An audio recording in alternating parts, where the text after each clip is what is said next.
All right, good morning. Welcome back here to Trader Minute. Great to have you aboard. Let's talk a couple things here. I'm going to answer your question, Chuck, to start out. You asked about TLT and what about a trailing stop, turn from profit to loss. With TLT, TLT was a little bit of a different trade, and not every trade that we run has the same methodology or the same objective.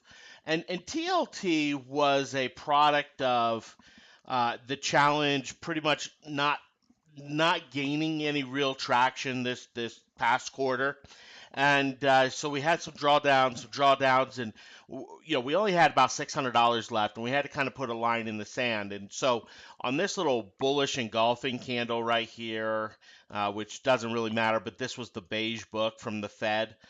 Fed beige book was released. We started to see bond rates fall, the bond fund TLT rise. We popped into the TLT right here and said, we're getting in. Our objective is 110. We talked about why the price objective was 110. And if we don't get to 110, we're not going to be successful on this latest challenge, and we'll look to start over at the next challenge. And so it wasn't a normal type of trade where, okay, you know what, we're coming off the upper band or something like that, where we would look to take profit or anything like that. So it was more a product of the challenge and where the challenge went to, and the amount of risk and everything involved with that. Uh, those of you who are still looking to get into TLT, who want to trade it higher, it's not here yet. Carl mentioned this morning it'll take a Hail Mary, and you know what? There's nothing here technically saying to buy the TLT right here. So to put on another position here for the TLT, please, it's not set up. It's absolutely not set up at all. In fact, you could argue that some of this inflation data this morning that came in with the GDP deflator is actually going to take the TLT lower here. And we've had a couple fundamental shifts here over the past week that could actually take that lower. Okay. Also, with your question, why no trailing stop? One of the things you'll find, and occasionally we'll put stops on, very rarely do we use stops. Okay, and for two reasons. Number one is over the course of my trading career, I found stops to be more frustrating than beneficial. And number two is with so many people going out and making a trade, we go throw out a stop on there. The stop hunting and other things like that are much more likely to knock us out. So that's even those of you who were on when we were riding the great runs into Tesoro and Disney and Home Depot and some of those types of things. Even with the gains, we really didn't use stops. We just kind of managed through those. And there are times where you look in hindsight and say, well, the stop would have been better.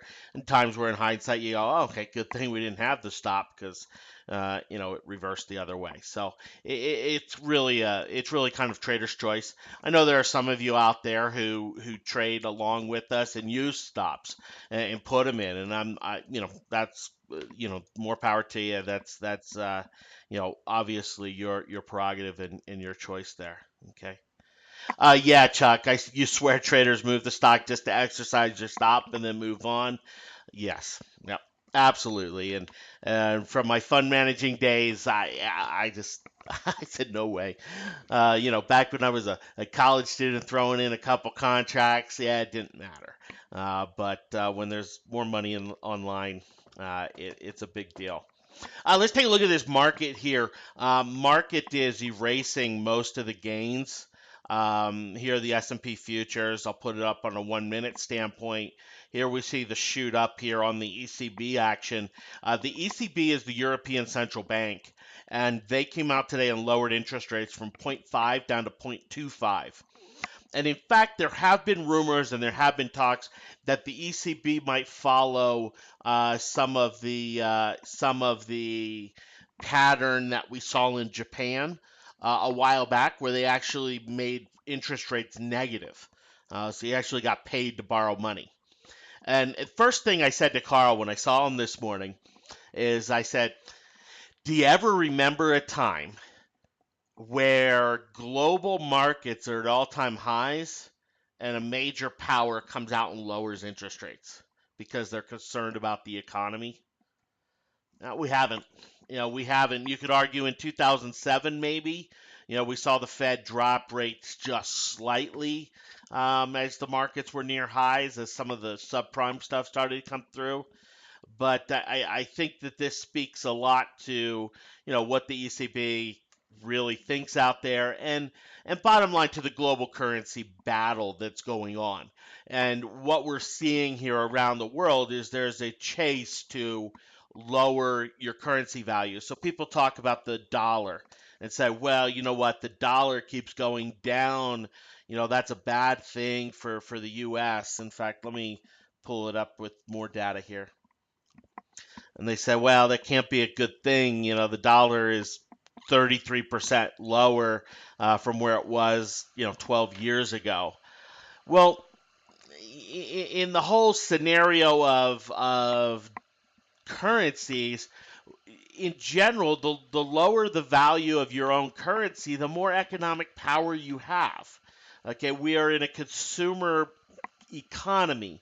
And so if the dollar currency is lower here, with your dollars, you can actually, go buy more euros. You can go buy more pesos. You can go buy more of other currency or more goods around the world.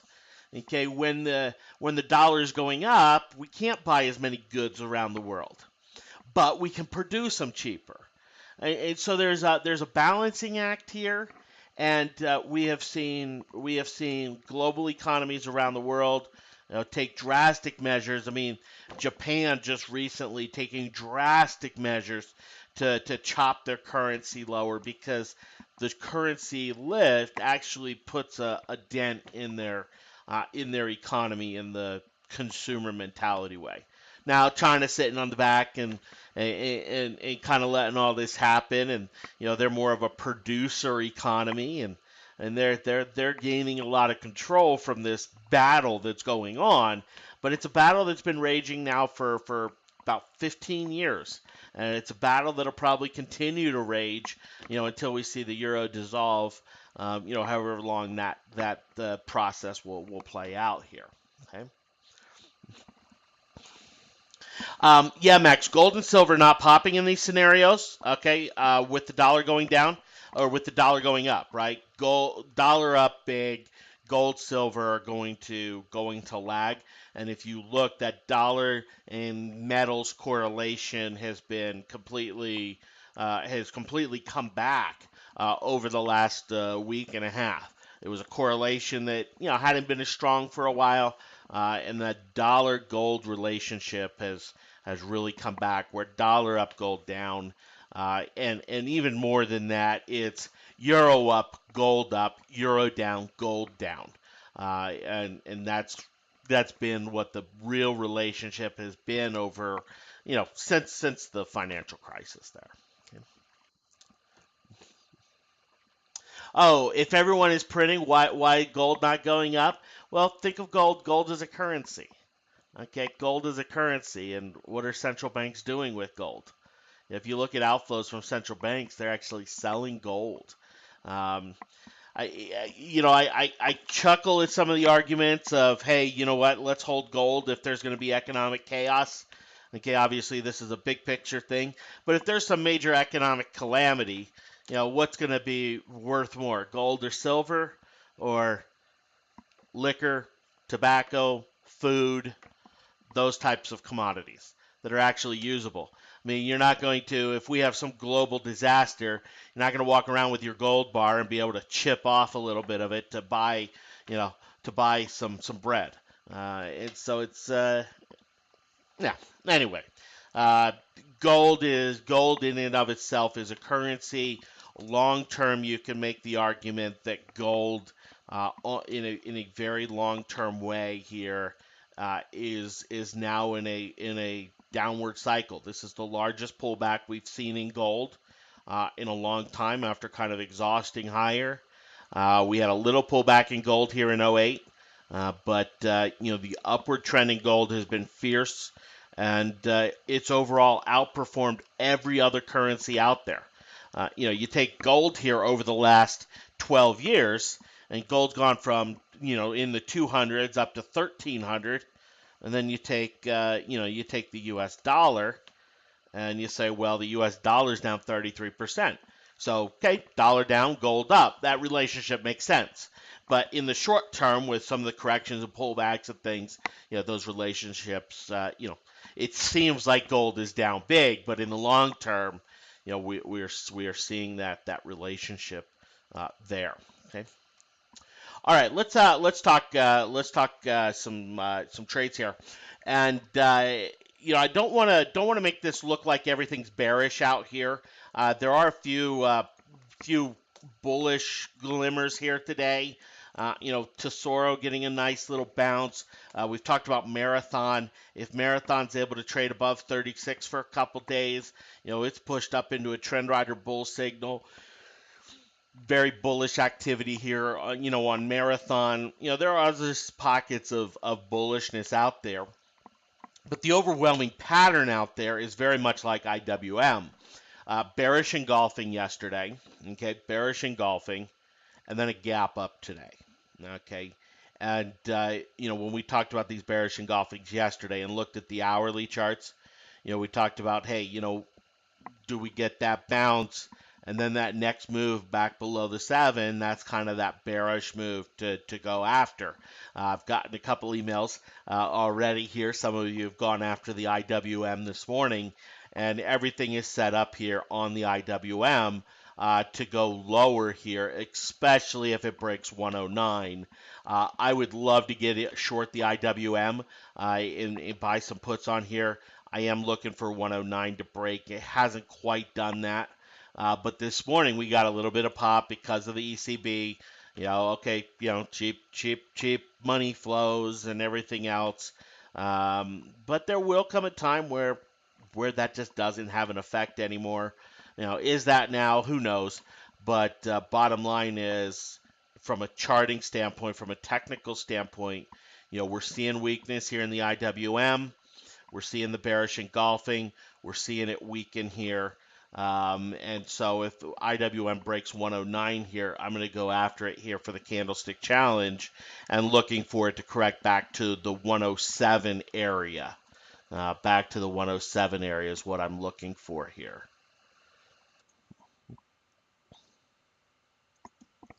Give me 1 second here.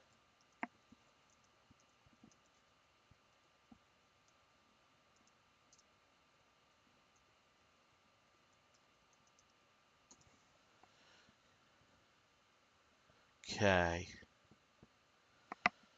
All right, so IWM, we start to break 109 here. I'll look to go after it. The options that I'm looking at for it, for the IWM, okay, probably come in here. Let's go look at some of the pricing on them. Pricing on them's not bad at all for the IWM. So I'd probably be looking at something like this November 5 110 put, for about $2 here. That's kind of where I'd be leaning here on the IWM. The one thing that will oftentimes happen when you get one of these sharp rallies in the morning pre-market, when it erases, you will find some support come in around this area. Short term, a lot of times this area will eventually break, but in the short term, to see a bounce for the next 10, 15, 20 minutes, is common to see there.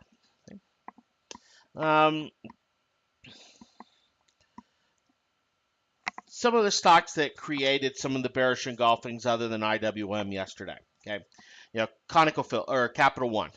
Okay, Capital One, and it's just kind of opened up. There's not been any volume on it. It's been in the same spot, all morning. Still in a nice position.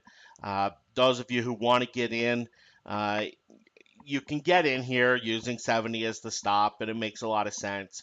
But if it starts to break back below 69, you'll get better confirmation, or even breaks below about 69.20, below the 7-hour moving average. You'll have some nice confirmation on that. Okay. Some of the other stocks, CSX.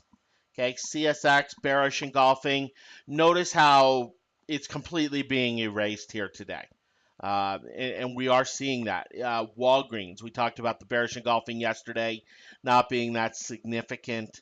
Walgreens is pulling back as the market pulls back.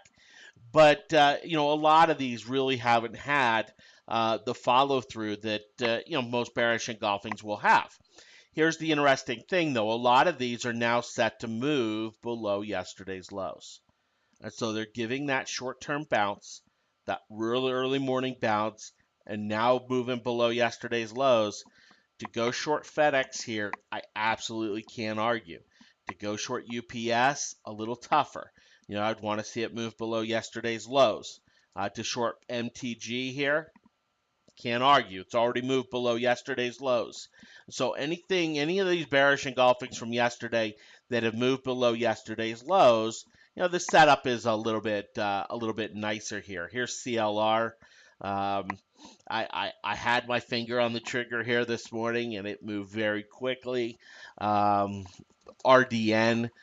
is another one, and they've given some of this downside confirmation there.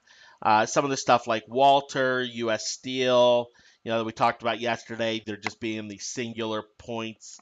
They're not going to have the follow through that some of these stocks like Yelp, that have had the follow through, that have had multiple bearish engulfing signals, are getting here. Okay. Yeah, absolutely, PW. Yelp moving lower. And look, the only reason we didn't do Yelp is the options. The option spreads, they just weren't good enough to go after at the time. All right, we have IWM breaking down here. Give me 1 second. I'll be right back.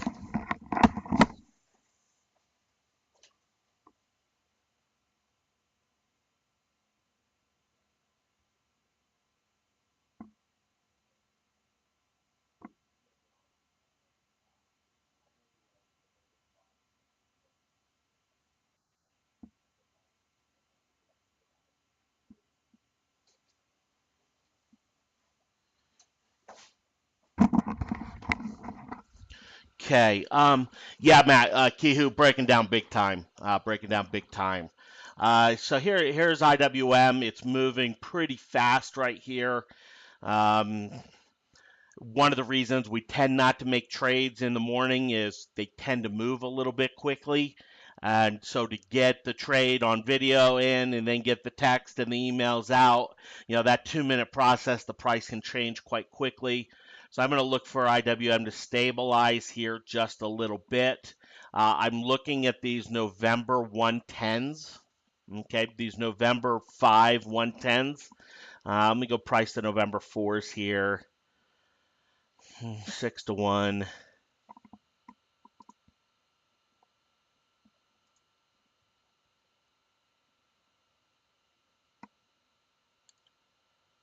You'll also notice the trend rider bear signal here on the hourly. The RSI breaking down, the push into the lower band. Okay, breaking down there. Yeah, I'm looking here at the just pricing these options out here real quick.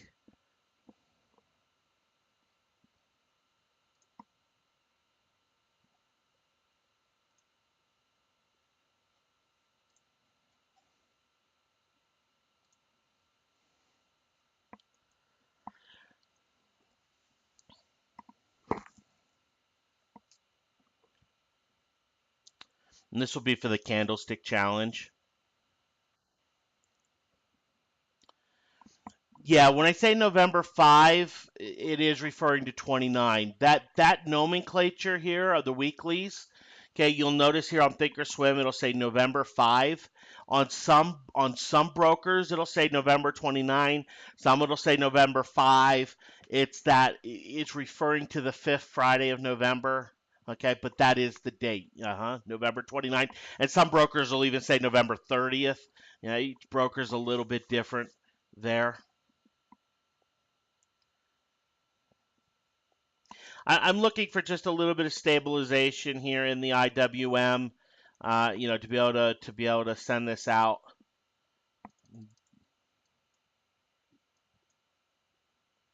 Okay, we got that kind of, fast hard leg, that 5 point sell.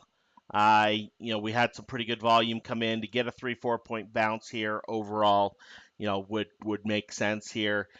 Yeah, with IWM, we're looking to get into the puts. Okay.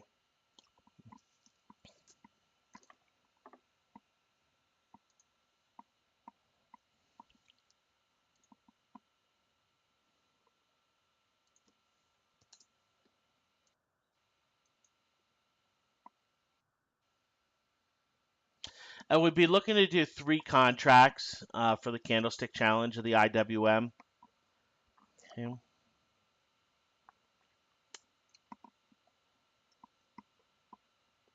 The one thing where it's gone just right here, I think we can get a 20-cent bounce here on it. As far as from a price standpoint, I think we're paying a little extra right here for them. Yeah, they just moved so fast here, right at the open. Across the board, there are a lot of stocks that just really aren't moving. Even though the market itself moved, you're not seeing dramatic movement in a lot of the stocks. Goldman Sachs is one that I mentioned. I'd love to get in, but it's not giving the movement here that we need to be able to get into that um, yet. Okay, you see Bank of America not really moving. So the market itself has moved quite a bit, but some of these major components, they haven't moved as much. Some of the more common ones, Boeing getting a little bit of a move, but we're not seeing kind of across the board these major moves. Chevron giving a very interesting candle here.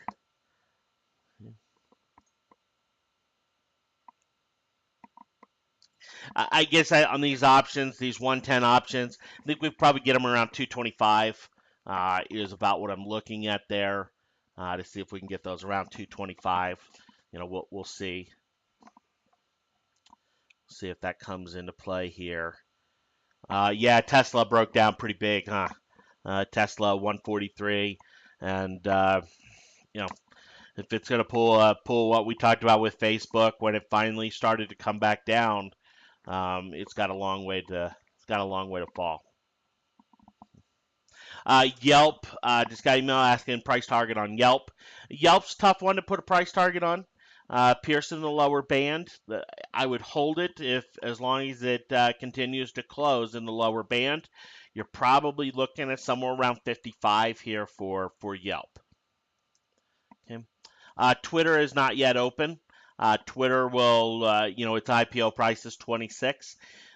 They estimated that they would open it here this morning between 10 o'clock and 10:30 Eastern time. So far, it is not open.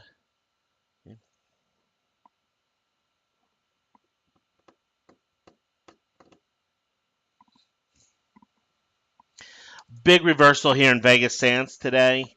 Was up pretty good here this morning, reversing lower, breaking yesterday's lows on Las Vegas Sands.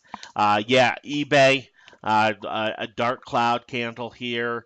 After yesterday, it'd be pretty tough to want to short eBay here. The one thing you have to ask on a move like this early in the morning, and it's one of the reasons why you always see me hesitant to get in the mornings, is okay, is there going to be follow through, or is eBay just going down because futures are pulling back? And once futures stabilize, is that money going to come right back into eBay? So that's kind of the question that you have to kind of ask there.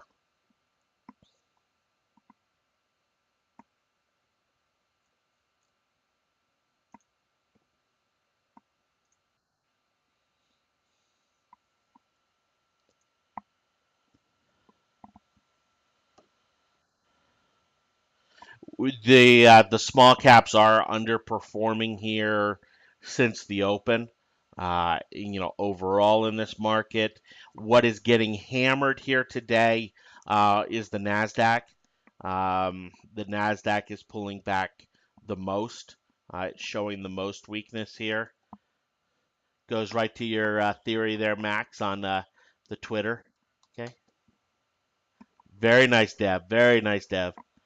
Very nice. Yeah, JC, if you're thinking long on eBay, I wouldn't be thinking short on it. If you're thinking long on it, I wouldn't enter here. What I would look for is to see how eBay does once the market stabilizes, and we've seen the market sell off at this time almost every day. Yesterday was an exception, but almost every day, and then just get bought into the entire rest of the day. You know, so if we start to see eBay um, pretty much market stabilize, money start to come back into eBay, and volumes remain pretty light. I, yeah, absolutely. You know, the long side is right. But if you bring it up here on an hourly perspective, you still may get down into the 52, and your support isn't really down here till around 51 and a half. So it's a little tough to go chase right here. I'd be looking for a break back above the 7 hour, or maybe try to bottom pick it around 52. All right, and we just have the IWM moving a little bit too fast here, to send it out here for the challenge. One of the things here with IWM, and I just got an email. A couple of you have gotten into it. 107 is price target. We're now $1.24 away. The risk reward dynamic has altered, has shifted dramatically in the last 5 minutes. Okay. And for those of you that got on, I like it. I think you have another $1.20 lower to go. At this point, I'm not going to be able to get into it as it's just moved a little too quickly, for me to send out.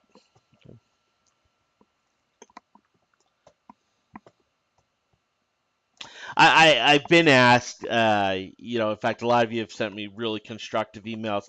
I've been asked if, some of me having to wait till prices stabilize to get into trade so that, other people are able to get in around the same prices, if that's affected my trading. And, it has. I mean, there are things that, I can't quite get into, or I kind of miss that I shouldn't. But at the same time, it's not anything that I look at and say, oh, okay, that's a reason why trading is been down just a little bit. No, um, I've had plenty of success with dealing closing prices and everything else, and we'll continue to do that here.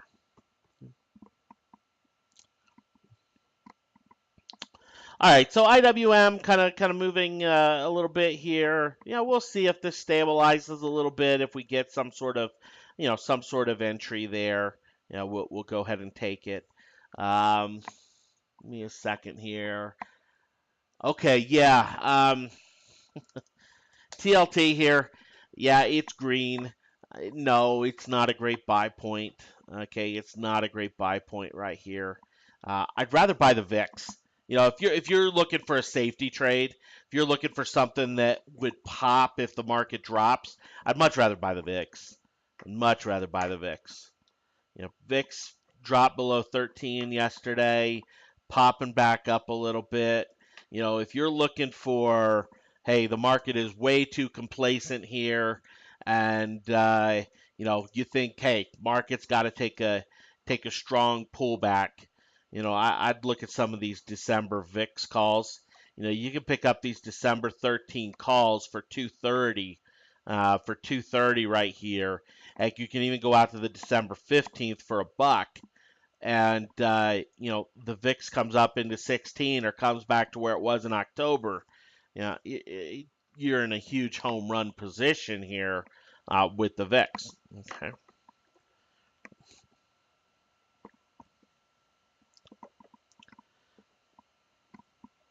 If we were operating with nice gains on the challenge, and I had a couple $1,000 to just say, it doesn't matter, I would absolutely go buy some VIX calls here. Okay. I would go out to December. I give plenty of time there, and basically playing for a mid-November pullback in the market. Some of the worries about government debt will start to creep in. we'll start to see those hit the headlines again, and that could, shoot them up just a little bit. Okay. Those of you looking to buy the dip here in this market here today, want to buy some of the things that are out there. Overall, there's not a whole lot of stuff that's going down to key support levels. If you're looking to buy some of the things like Pepsi, even some of these that have done really well, they even look like they need just a little bit more of a pullback to them. And so if you're looking to be a buyer here of the upside, yeah, okay, go after some of the stronger companies, but even things like Starbucks here are breaking down, and we have MACDs across the board going negative. It's a very difficult environment right here to say, hey, let's go and be a buyer of upside. Okay, of upside.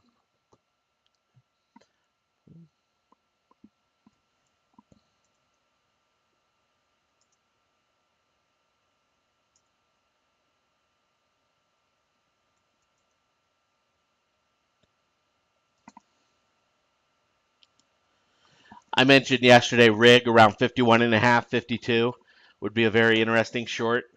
Rig got a big pop here today. Not willing to short it here because of the way it went up. We're now dealing with two gaps. This just tells me shorts are getting clobbered, and it's too early to step in and want to short anything like rig there.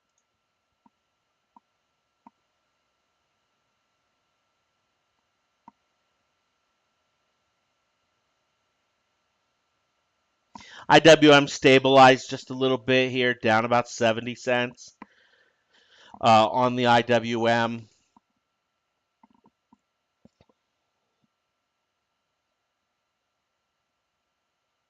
The breakdown here on Google is very interesting um, as far as wanting to go back down below 1,000.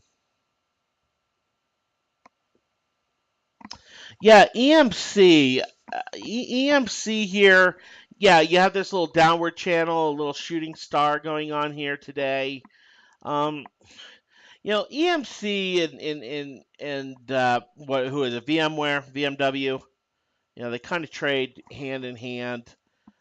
Some of that's come off just recently. They're getting a little bit more separation. EMC has some serious support down here around 23 and a half. Yes, it is in the downward channel, but some serious support down here around 23 and a half. Uh, if you're real bearish on the company, I can't argue with shorting it here. You got a little star action here. You get a gap down tomorrow. Fine. The trend is lower here, but you might be stepping into a little bit of an oversold in support area. If 23 and a half breaks, you're probably looking at coming down into the 21 to 20 area there on EMC. As far as its fundamentals and the actual operations of the company, I don't follow it tremendously. So it's you're talking about this little 3-day pop. I would want to see a little confirmed gap down tomorrow or something like that. Yeah, I mean Starbucks and Walgreens and you've seen my just absolute reluctance to even be a buyer of some of the good things that are out there. It's just we've in markets that keep going up that just are up almost inexplicably with some of the erosion underneath. Even when you have some bullish signals, and like Oracle yesterday. I mean, Oracle, everything I'd want to see to be a buyer with Oracle. Um, I couldn't do it.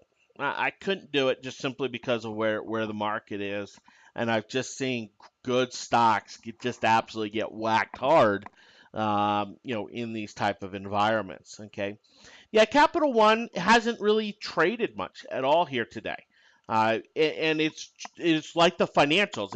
It's the whole financial sector this morning has just gone dead. It's just not moving overall. The volumes aren't there. There's no real movement at all with it, and so there's just nothing here to really react to or to to change at all with them.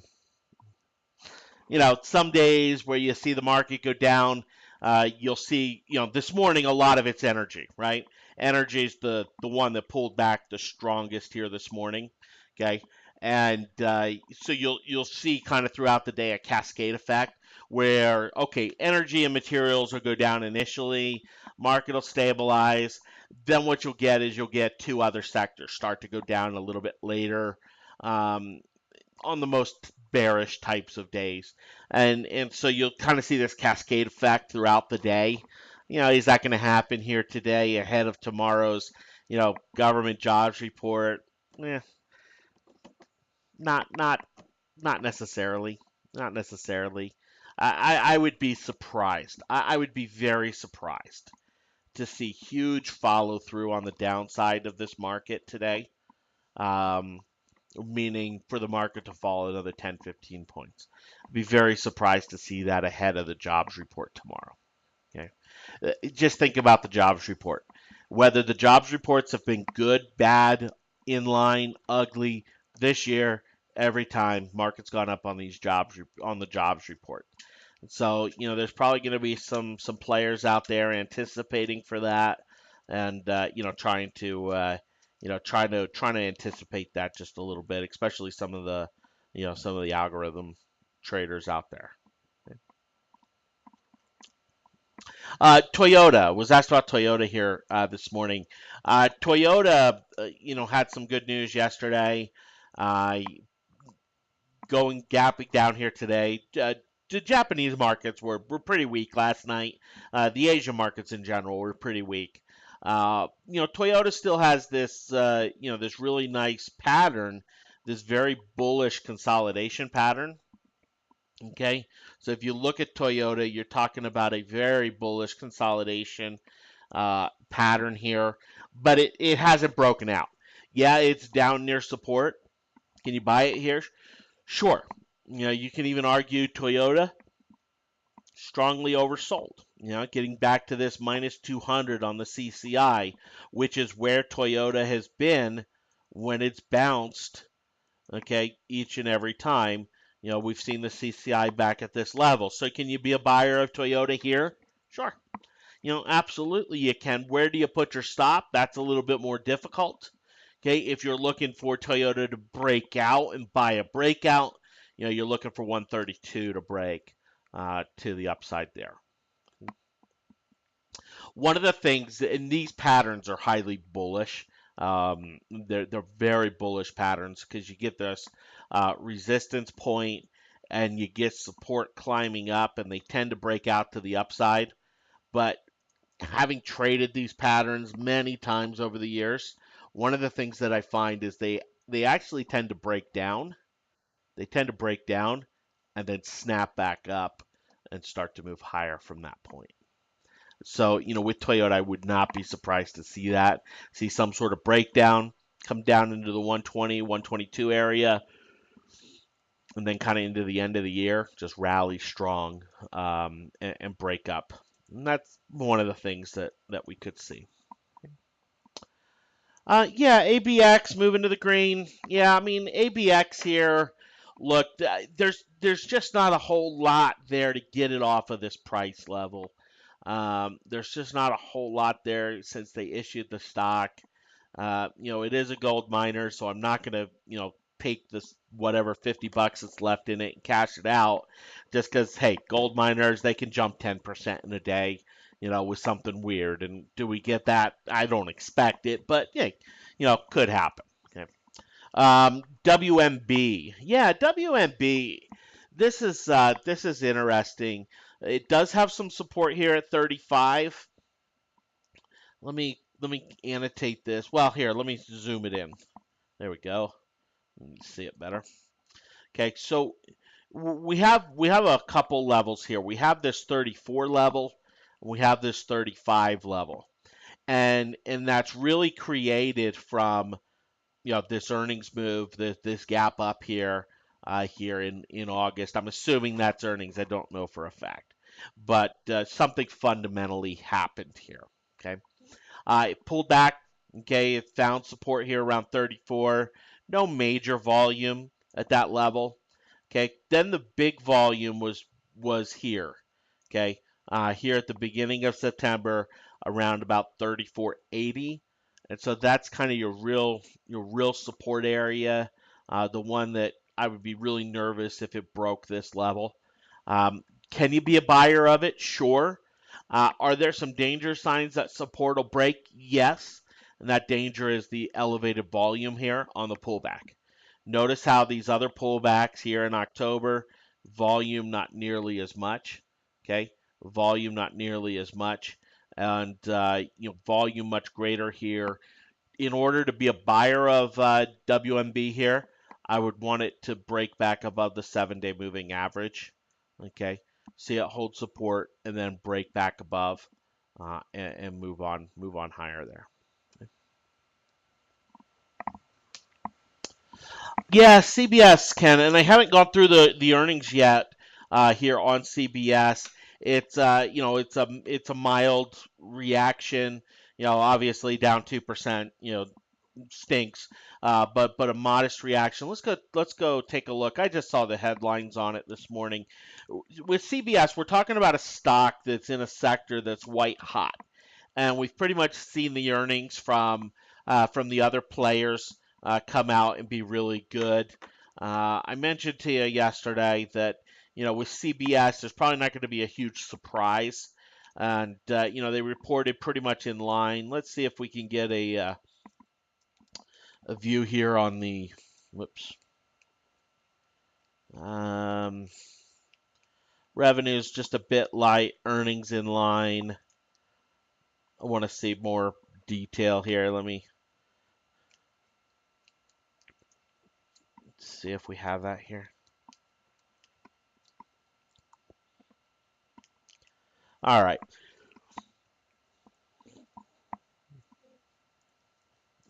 This statement right here. This is kind of the rallying cry within the group. Content is king, and record third quarter results. You do have year-over-year growth here. Okay, results. I want to see projections going forward. Let's see if we can find them here.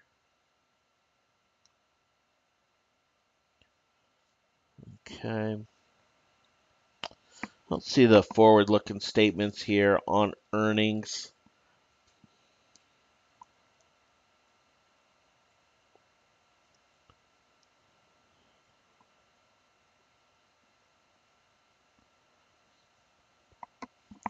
All right, I don't see any projections here, other than what we see in the commentary from the CEO. But if we take a look here at CBS, and let's see here, can I get the link?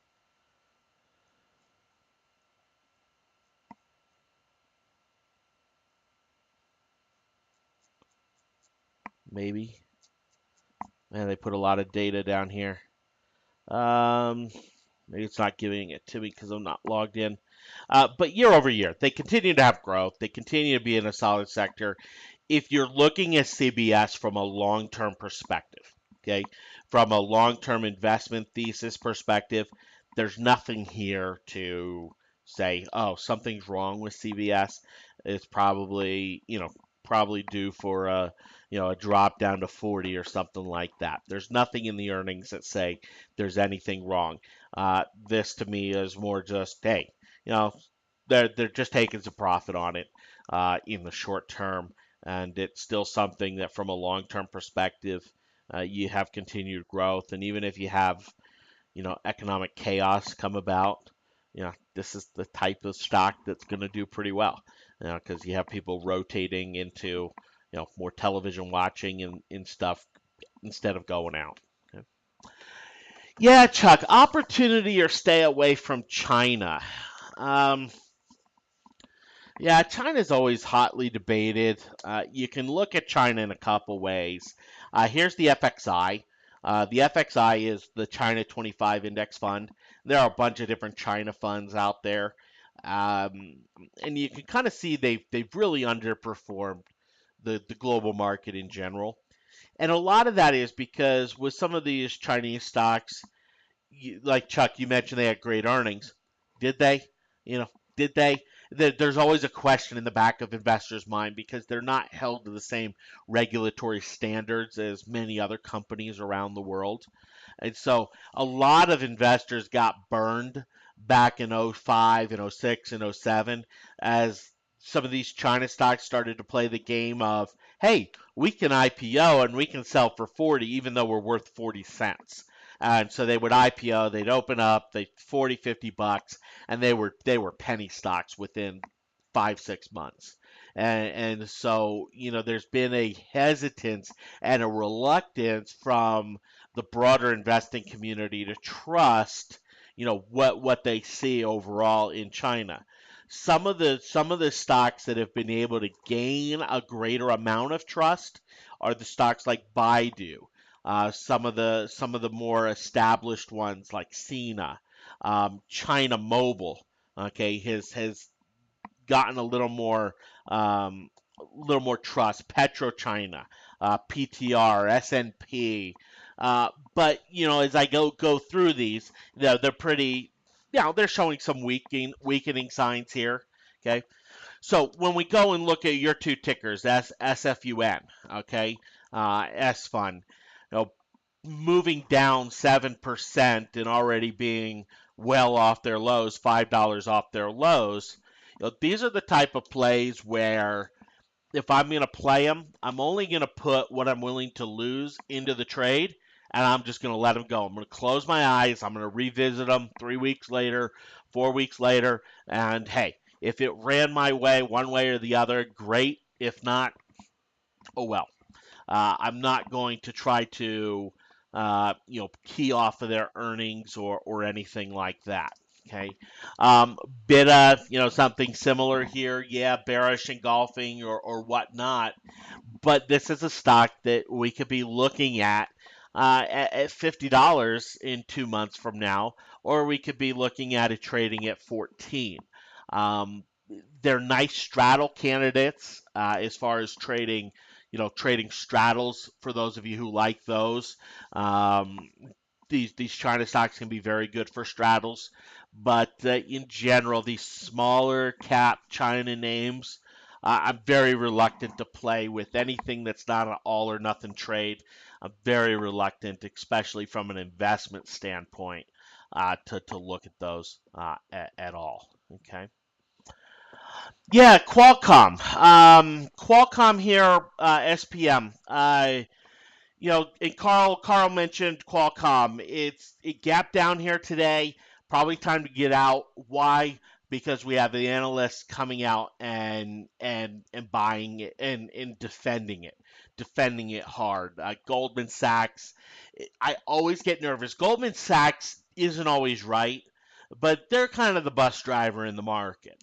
And so when something moves and Goldman Sachs comes out and says something about that, generally traders and investors listen, and you generally Goldman Sachs does have more of an effect than someone like Merrill Lynch or Morgan Stanley or Bank of America or Wells Fargo, any of their analysts. Okay, so it's one of those things here with Qualcomm. Do you want to turn that into a call? You know, I can't argue with it. I can't argue with turning that into a call, but with where the market is right now, it's a little risky. I don't see a great stop point here for Qualcomm, overall. If you take a look here at the pre-market trading or yesterday aftermarket trading, we found support here at 6603, the 66 level, so that's probably your support level there. But it's not a great support level. Um, but that's, you know, it's not something I would play, but you'll probably get a little bit of run on chasing a call there. You can probably get a trade up above 68.5, somewhere in that area. Yeah, IWM, continues to weaken. It's had a few little bounces here. Continues to trade lower. If you look at it from a daily standpoint, you're getting you're getting a lower high here. It's underperformed the Dow. It's underperformed the S&P 500, and continuing to weaken. And those of you in it, you know, I know some of you are in there because you followed me back when I was popping into IWM back here, into some of the IWM put options at 106, 107, 108. I'm still in them. Yeah, if IWM keeps going down, they'll do very well. I really think IWM gets some sort of strong haircut in November, and I do think there's a good possibility of seeing IWM come back to the October lows down here around 103, especially with some of its recent underperformance. Yeah, 1T. XLF holding up on this sell, financials holding up on the sell, and I would expect to see that with what the ECB did, with the rate drop there. We would expect to see the financials hold up okay in this mist in the real short term. Okay, financials are probably going to get their move tomorrow on the jobs data. Overall, we'll probably see the financials move on that. We'll probably see these home builders move pretty much on that. Home builders were trading strongly positive this morning. The KB Homes, the Beazer. In fact, Beazer was up real big, and it's held on to its gains, and so that's really kind of helping some of the financials. And they're real. It doesn't matter for the home builders and these financial stocks. Europe doesn't matter as much. What matters is jobs and what the Fed is doing here in the U.S. A lot more. So they'll key a lot more off of tomorrow's data than they will on the ECB. The ECB created a splash with currency, so with the dollar, with the euro, and so it's going to create more of a splash in some of the more cyclical sectors like energy and materials and industrials, be the nature of that. Okay. Nice job, SPM. Glad that worked out for you. Very nice. Very nice. Okay. All right. So as far as setups here, various things with triggers. In fact, Carl will probably go through a lot of those triggers here with you. We are hitting about the time of the morning where every day we've seen the market stabilize and we've seen the market pretty much rally from this point. Every day, and so we'll see if that's the case. There's going to be some strong resistance up here around this ECB area. Okay, think of this as a reaction high and a reaction low. Kind of like when we have the U.S. Fed, we now have a reaction high and a reaction low. We will get some resistance up here around 1765 if it gets up there. Anything below that here into the close is highly shortable. Highly shortable from a broader market standpoint. Okay. Some of the entries that I like the most right here, obviously the IWM, big fan of that short. Okay. Uh, other short opportunities that I see on the board right here. Um, we're looking at stuff like, let's go to your, sorry, pulling off my other screen. Let's go here to CP. Okay. No, I apologize. That's not doing what I thought. Um,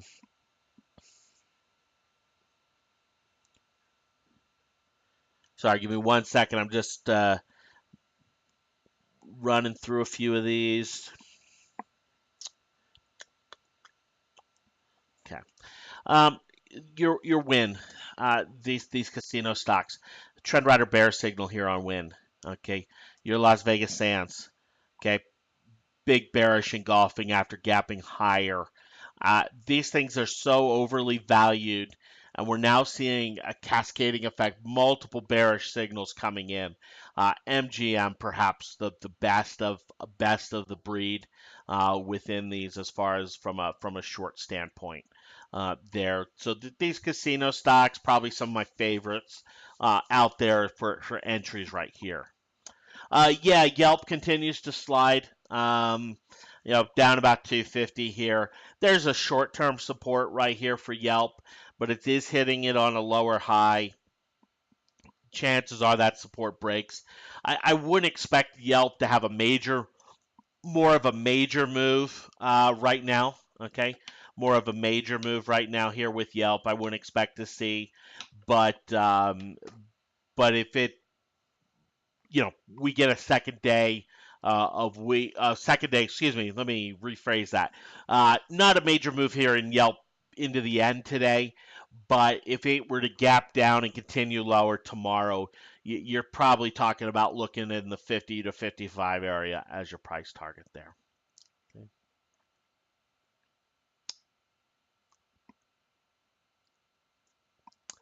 Yeah, Matt, and you make an interesting comment, with positions in the red and things like that. And one of the things that I have the experience of seeing. I know many of you don't. I know some of you on here have. You've seen that. But one of the things I hate to do is say to myself, okay, you know what? You've been position bearish and the market's finally moving lower and you're missing it, and oh, let's go chase, or let anything past affect any trade future.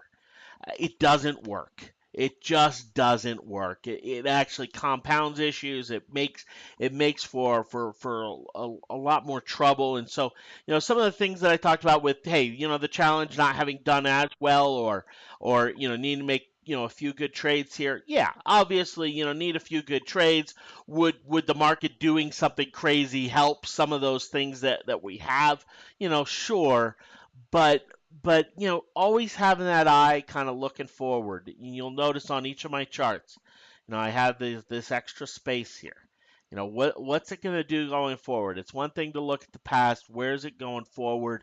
And that's really, as we head into the next challenge here, and even head into the next candlestick pattern here. It's something that I say, hey, let's where's the best and most productive thing there. Okay. Yeah, Matt. No, it is. It's hard to stay confident. In fact, for many traders, in fact, depending on the statistics that you look at, and you'll see Ameritrade, you'll see Option Express, you'll see various broker houses throw statistics out. And the estimates are that 90 to 95% of option traders who trade long calls and long puts end up blowing their account and being kicked out, losing. It's a startling number. It's an absolutely startling number. I look at it, I say, okay, great. That means a lot of money here for the other 5 to 10% of us. But the reason being is with options, you can compound problems so quickly. With stocks, it's a little tougher to compound problems. With options, you can compound them so much more quickly. And it's really the whole concept of the challenge comes in. It keeps us from compounding things, from letting things just get blown up there. Okay, so Twitter. Okay, do we get Twitter open here? All right, 46. Okay, so IPO price, what, 28? Now trading here at 46 on Twitter. Kind of exciting. I didn't hear whether they were going to open options on Twitter today. They probably won't. Facebook, they opened them a day after. But yeah, Twitter trading at 46. 46 is where many of the analysts had talked about it, going to here with Twitter. That'll obviously be the focal point here today.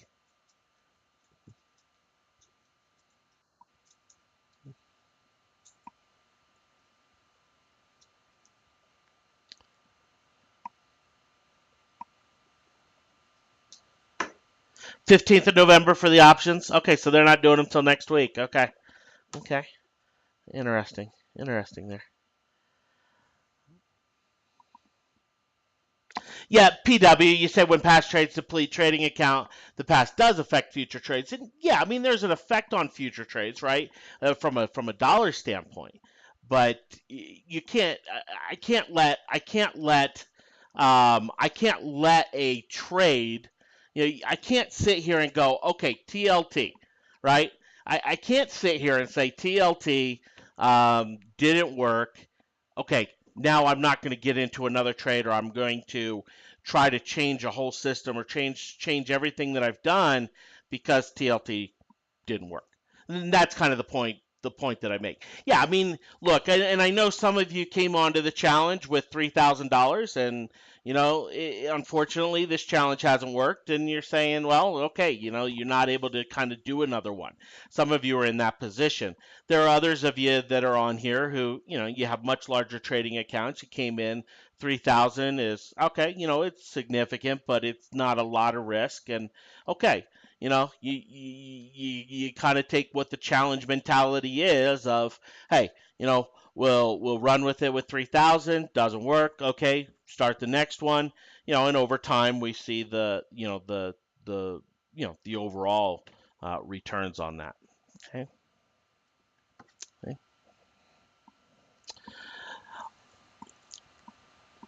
All righty. Well, thanks for hopping on. The IWM is a nice setup here.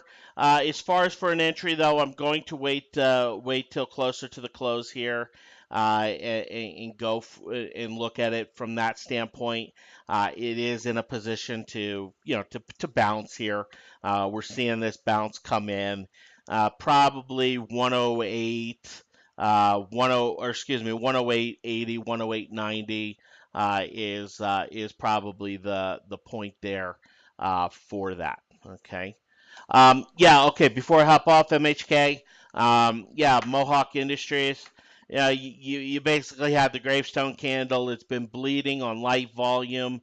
This isn't something I'd be excited to get short, since it's just kind of slowly bled here. But it's something that I would look for a little bullish engulfing or something like that, to play it another leg higher. The trend here for Mohawk has been very strong. It is lightly traded enough that it does have stronger corrections, but anyway, that's kind of where that is there on Mohawk. Okay. All right, sounds good. Great having you aboard. We'll talk to you later. Take care.